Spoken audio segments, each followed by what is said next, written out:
Hello everybody, welcome to Fog Talk, the ultimate talk about fog, because the Nürburgring 24 is on, and if you've been watching, you'll notice it's very foggy. I'm really glad I woke up for the fog. Apparently it's going to be foggy for the next few hours, so we could just focus on what's important here, and that of course is the fog talk. It's all about that fog life, I say.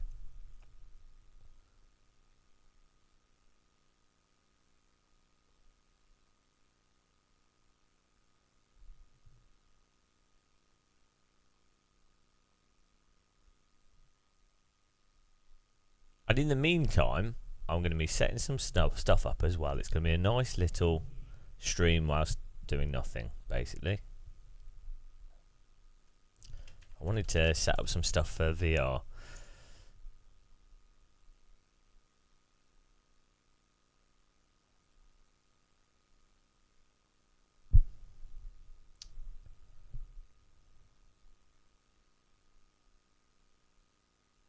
Let's see who will be first in here for Fog Talk. Life of Fog. Hello, Counter Debate. How you doing? What are you doing up?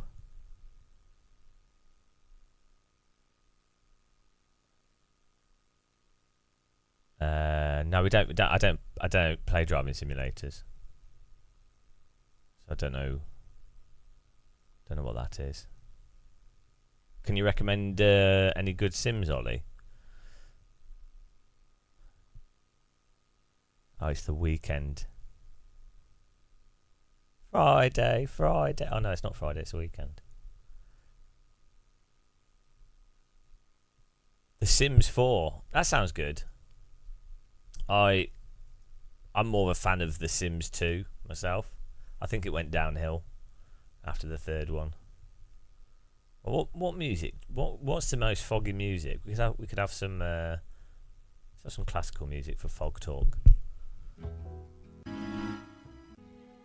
I've not tried Asphalt 9. I've played 7. I've played 7.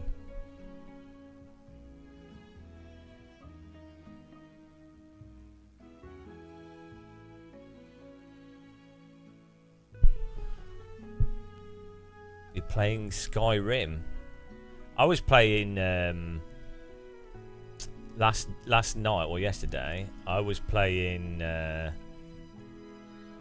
Walkabout Golf. And I tried to play that Contractors game, but no one was on it.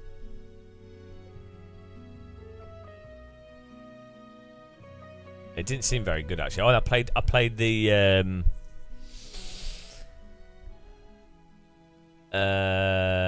I went to sleep early and woke up for a red flag, yeah. And yeah, Walkabout Golf's really nice. It's really polished now. Right.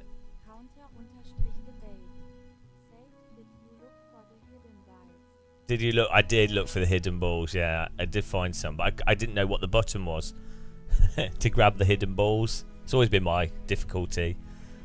Have you seen this? Like, we've got text to speech here.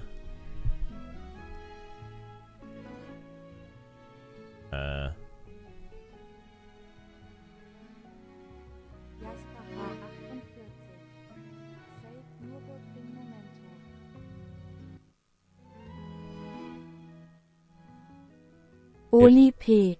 said, who will win the Nordschleife? See, there we go. Now if I do VR, it can read it out. So I tried Mist for a bit. I tried Mist, and that was it seemed quite good. I think we'll play through that. I think we might live stream it. I don't know. Simply Daval. Said, is it in Helga's voice? It is in Helga's voice. Badly_Drest_09. Unterstriche Said, 09. nice Degen schedule Kepo. Degen schedule Pigpool. Yeah, so we can have. I can use this to read the chat room out if I'm playing in VR. Tricks. Said evening mate.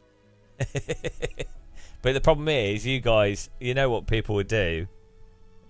Jasper H48 said, this classical music is making me fall asleep smiley mit Freudentränen. Smiley mit... Oli P. said Deutsch smiley mit Freudentränen. Smiley mit Freuden... Counter-Debate. Said Livestream F Karriermode. Counter-Debate. Counter-Debate. Hey Hammer. Said hello there all hey there GM what is cooking. Hello, what is cooking? Hey Wilk. Said, this is no time to wake up. Why does it say it? Yeah, I was trying to set this up so we can do VR and I can maybe have messages read to me. Maybe I'd have Haus 343. Said, I am so mad at the fuck we packed our stuff together and left home from the ring. He's so mad. Oli P. Said, das ist ja Deutsch klasse, wie geht es dir? Wait, how do we turn off say it? Why does Counter-Debate. Debate. Said, just got the phone call from upstairs, got to go service the wife. Oh, he's going to go and service the wife. CYA in a hour sich vor Lachen auf dem Boden. Fog me up, how's it going? Bill Breeze, hello, how's it going? I was getting up text to speech. So if I do VR, I can hear messages.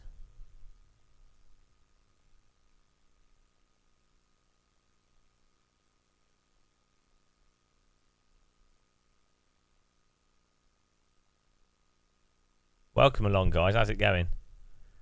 Super GT with the fog machine.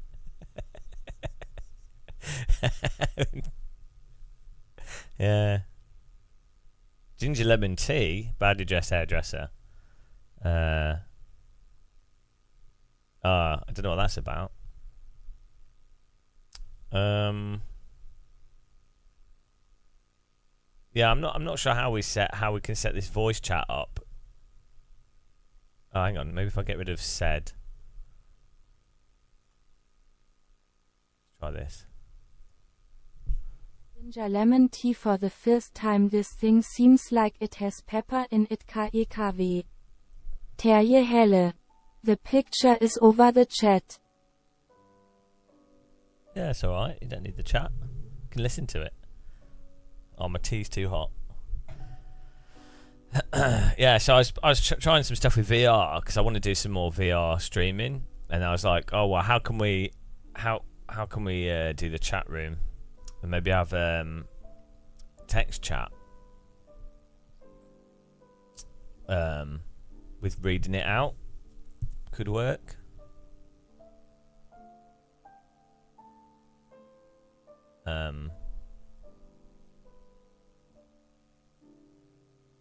I'm not sure if it's a good idea though. It could, like, you can set it up to do a different voice for every single person. It's a bit weird. Terje Helle. How did you make that chat to speak? It's just speechchat.com. I think it's not too bad, is it? As long as you don't have too many people typing. If you have loads of people, then it's a problem. But you could just put... Badly_dressed_09. Not bad at all. Badly_dressed_09. Didn't cock it up too much. Streamlabs. Badly dressed 9. Please refrain from using foul language. Terje Helle. If you have a load of messages, it might get stronger. Stronger? It might get stronger. Yeah. Yeah, that's the thing. Yeah.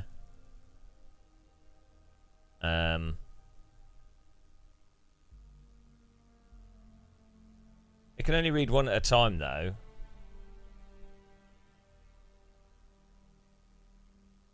Skywilk. Naughty badly dressed 9. Badly dressed Nyan. It struggles with some letters. Terje Helle. And also people will text like. Bentley_Drest_09. I've learnt today. LUL. I've learnt Simply today Daval. what a. Text to speech will be talking more than you will. I know. I've learnt what a Understricht is today. So it's already been educational. Understricht. Understricht. Or keep it in German. Oh.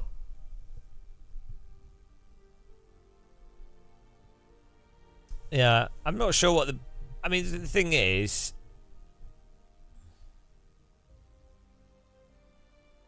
yeah, you kind of want it in slow chat. Terje Helle. 777777. 2-person films. The Bluetooth device is ready to pair. You can't, the problem is, it's hard as if you're talking as a streamer. It's hard to. You can't talk whilst the other messages are talking. It's confusing. It totally ruins everything. Bentley_Drest_09. 7077. Yeah. It could work.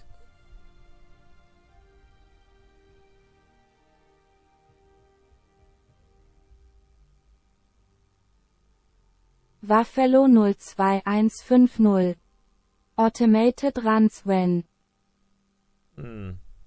It could work, but I'm not. Terje Helle. You could have a chat window in your VR glasses. Yeah, but I want to play games on the Quest 3. Separate to the PC. You can do it with. If you're playing VR that's on the PC, you can. Tony Kinonero. DD Girl with ADD Wheel. Stuart. Hello GMGTSY. Hello. The other thing is getting the VR headset to send the signal to your PC. I think Chromecast, like you could use a cable, but then the built-in broadcast stuff's not very good. It's really low quality.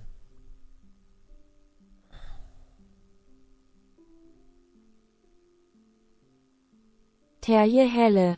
Just try it and see if it works. We have done before.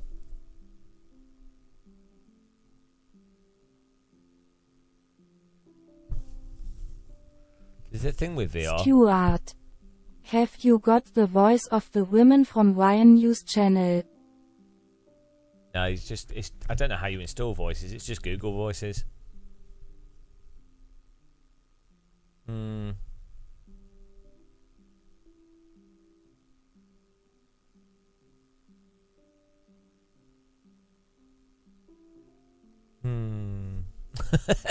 I'm not sure because I want to play Myst. That'd be really hard. Trying to concentrate doing puzzles whilst having a voice chat with people constantly talking. Because there's not many people here. We've only got 20 people watching. Stuart. They have nice Indian accents. Streamlabs. Follow me on Twitter, YouTube, Instagram. Links under stream. You will regret it. Terje Helle. People. Streamlabs. Love this low quality content. You can subscribe for free with Prime. But I don't have to do anything now.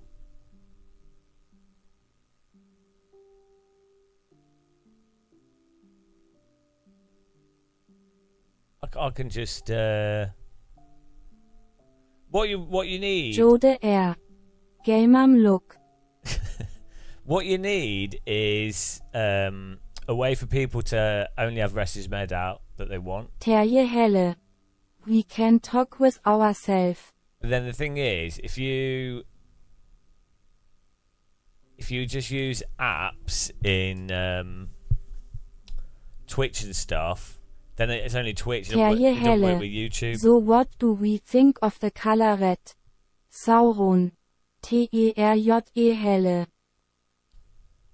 It's Terry Heller.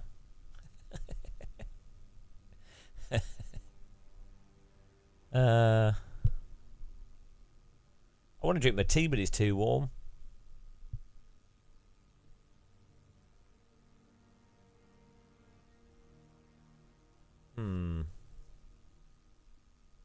Niolund. I am a German biscuit. I need some tea for my biscuit. Sauron.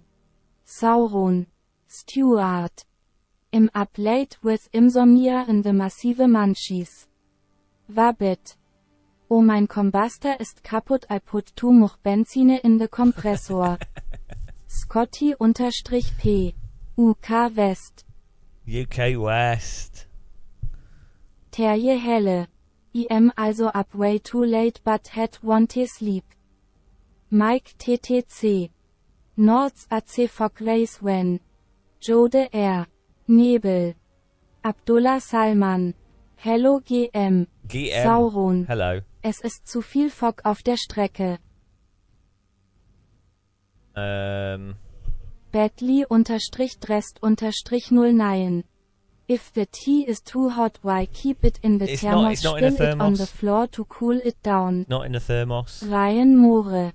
So does the race still end at the same time. Tony Kinonero. Can I Betty change Butter the bought speed some of butter this? but she said the butter is bitter. If I put it in my batter it will make my batter bitter. Views. Think your output volume is a little loud, there is some static. Oh, it's this. Shane Cuthbert. Gamer muscle, don't get in trouble with your German accent like last time when you done lol, that was funny. Jode R. Terje Helle Show XD. Nio Lund. Zundung. Badly_dressed_09. KEKW. Sauron. Fischers Fritz fischt frische Fische. Terje Helle. Ich bin a große Wiener. Mike TTC. Scheiße. Come on. You know, people can't help themselves, can Terje they? Helle. Yes. Each user will speak with a different voice with their setting.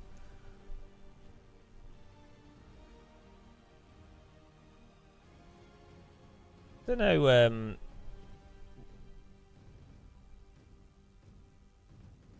Badly_dressed_09. Test. Doesn't read numbers out. I made it so it doesn't read numbers. Apparently you've got apparently you've got Terje a Helle. baby. What voice will I get? Sauron. Dieser Chat ist nun Eigentum der Bundesrepublik Deutschland. Views.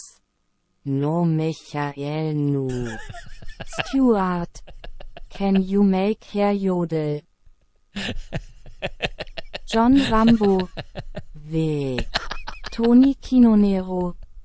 If you must cross a course, cross cow across a crowded cow crossing, cross So the cross stupid. cow across the crowded cow crossing carefully. Terje Helle. Is it the same all the way? Terje Helle. Jodel. Wabbit. Did you ever play Hollywood? It was movie maker thing but everything was text to speech. Played that. John Rambo. What the hell is going on? He's had a concussion. Views. I am not the fastened plucker, I am the fastened plucker as son, I am only plucking pheasants till the fastened plucker comes. Terje Helle. We have a voice now. Stuart. Would you like to play with my melons? Well, this is not going to backfire. Scotty_P. 11th place prick. Badly_dressed_09. Whoo. Kevin Stehs. Willen Sie auf meinen Why Tutter has he got that spielen? voice? Terje Helle. Musiknote la la la la la Musiknote. Hell Night NZ. Hallo, was ist das für ein kahlköpfiger Wahnsinn? Hell Knight's got the really serious voice. See that this is peak entertainment for you guys. I didn't need to do anything. We'll just do everything with AI.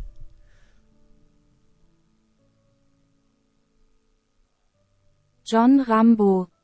How would you like them apples? Tony Kinonero. Peter Piper Pickett, a pack of pickled peppers, a pack of pickled peppers. Peter Piper Pickett, if Peter Piper Pickett, a pack of pickled peppers, where is the pack of pickled peppers? Peter Piper Pickett. Joe de Air. Sir Lancelot _Racing. LUL. Terje Helle. You can go now. It's like a fever will dream. entertain ourselves. Mike TTC. My favorite philosopher is Kant. Chat Rissle. Lolololololololol. Nio Lund. My accent is better than Arnold Schwarzenegger. Bentley_Dressed_09. Then we don't recommend ginger tea. It smells great, but it's Why? damn spicy. Why is badly Joe dressed de Air. onion like a child? Dixie.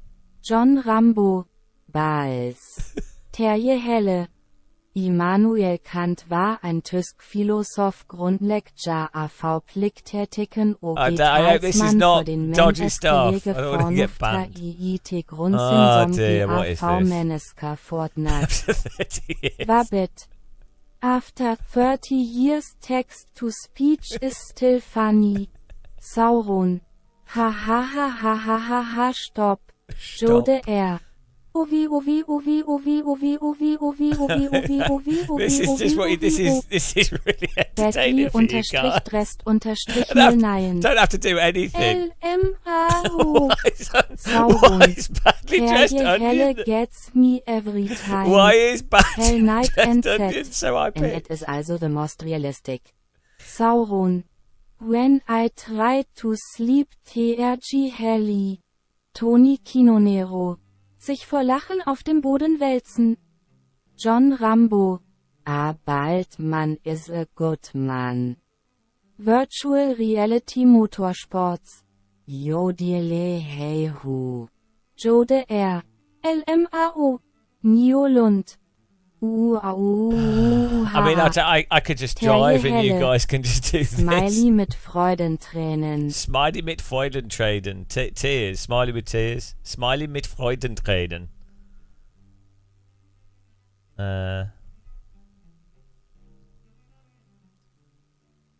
Joe de Air.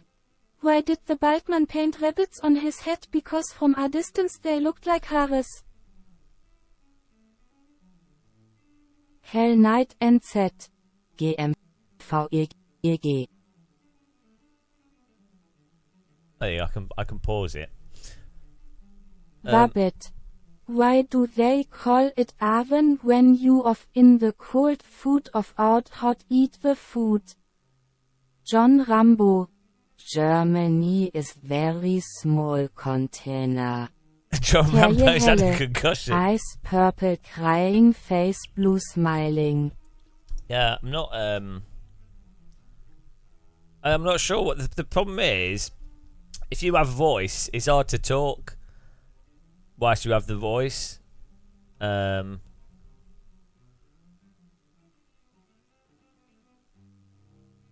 Bentley_Dressed_09. Fa. Felix Lüß. Warum tun wir uns das an? Hell Night NZ. GMVTIT. Abdullah Salman. Can't he have the tire model run? It's relaxing now. Let me pause it. So yeah, I don't know, like, so I was thinking for VR, being able to hear the chat, but you can't. As I say, the ideal thing would be able to have a command that you guys could use, and then it would read it out if there's a command. That way you guys can chat if you're chatting to each other. But the thing is, you want it to work on YouTube and Twitch. With Twitch, you can use a app to send to do it. We've got the Sound Alerts app. You can do text to speech with that. But yeah, you can do it on PC. But with the Quest 3, you can have YouTube chat in the Quest 3, but then the broadcasting doesn't work well. Chromecast is the best way to do the broadcasting. It's really weird. It's like standalone VR. I mean, obviously, because it has to send a video signal, which is always going to be demanding.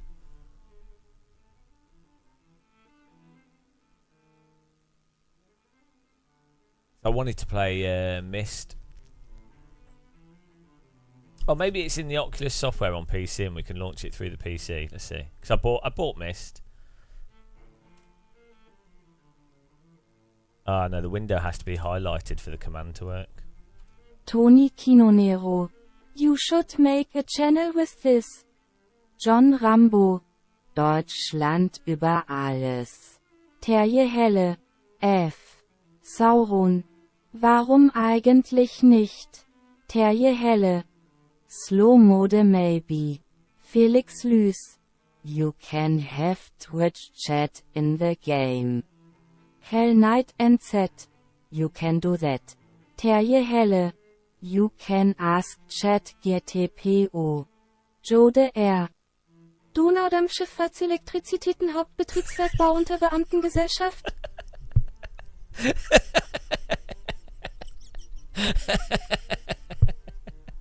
Donau zit mich die zitten trägten eigentlich gebunden Traben in Mitgliedschaft.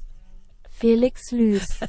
Can you restart our race? Terje Helle. Smiley mit Freudentränen. Jode R. Lachender Smiley mit geschlossenen Augen. Why is Geode like a really eager, high-pitched German voice? Like, Badly Dressed Onion and Geode have really high-pitched voices. She really speeded up there. She really speeded up there. Why is it funny? Why is... Terje Helle. Lachender Smiley mit geschlossenen Augen. Lachender Smiley mit geschlossenen Augen sich vor Lachen auf dem Boden wälzen, grinsender Smiley. Thank you. Thanks for Tony Kinonero. I am dying laughing today. John Rambo. The cook cooked the couch. Hell Knight NZ. GMVDDGIRL. Streamlabs. Thank you for following Nonamite. Yeah, thank you for following. Jode R. Pneumono ultramicroscopic silicovolcanoconiosis. Nonamite 69420. Imagine if that's what your doctor sounded like. I see a couple of F-type wheels behind you. Felix Lys. Is this the German wife you wanted? Oh, they're Fanatec and Moser wheels. This is the ultimate German wife. Yeah, this is what we all want. I'm just going to change some audio settings here. John Rambo. I am German but funny.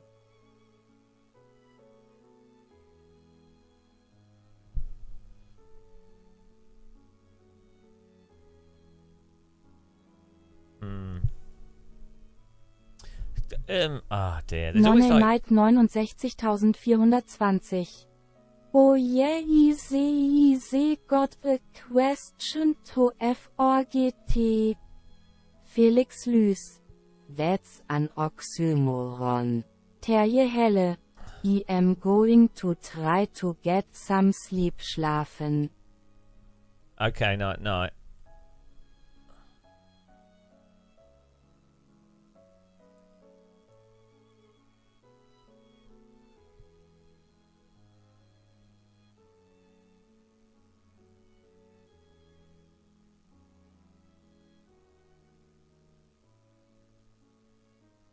John Rambo.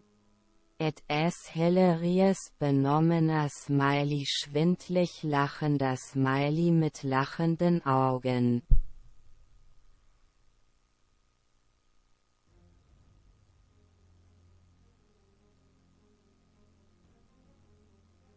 Terje Helle.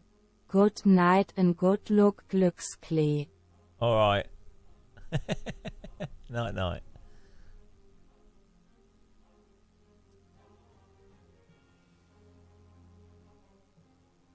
No way to mute Chrome remote.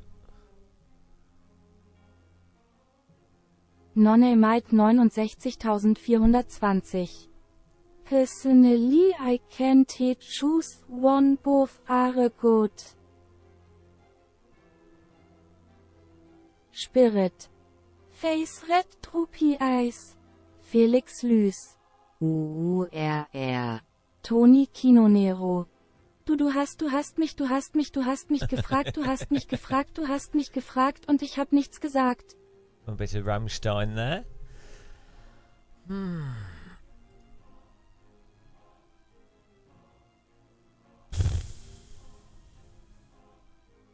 Jode R. Monkasch der ABDULPLs Gamer UAS. Toni Kinonero. Hahaha. Oh, I know. I could open this in...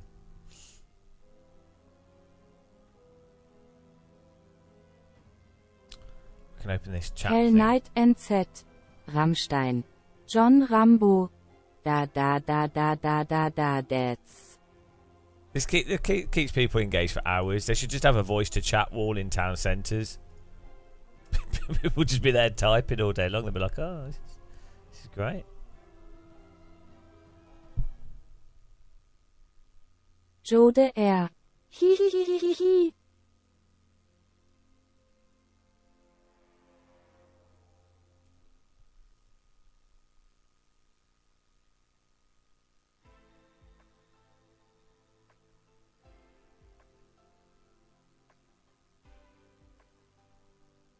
Toni Kinonero.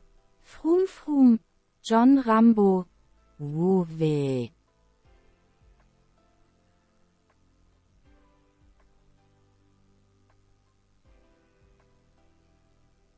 Richard B.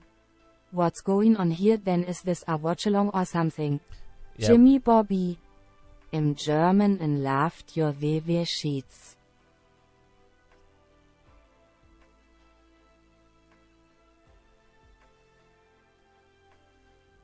I'm trying to set up voice chat with you. I was going to watch the 24 Hours of Nürburgring, but it's foggy, so there's no...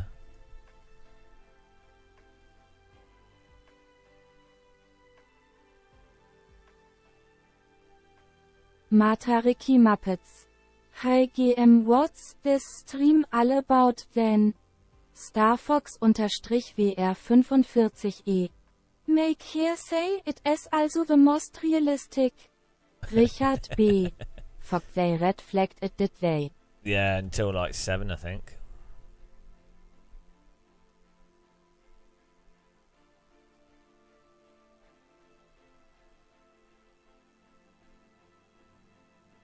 Jode R. Jawohl. Oh man, why is it doing this? Security's gone too far, guys.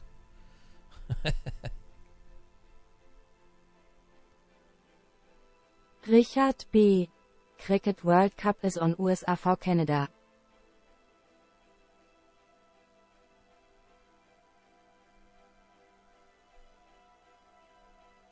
Right, let's turn this off. I'm gonna try. I'll try this other browser.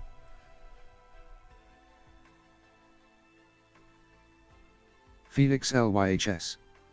Es ist auch die realistischste Simulation auf der Welt. Starfox_WR45E. Smiling face with open mouth and cold sweat, thanks, I'll sleep well tonight 'cause of that. Oh, this is different. Spirit.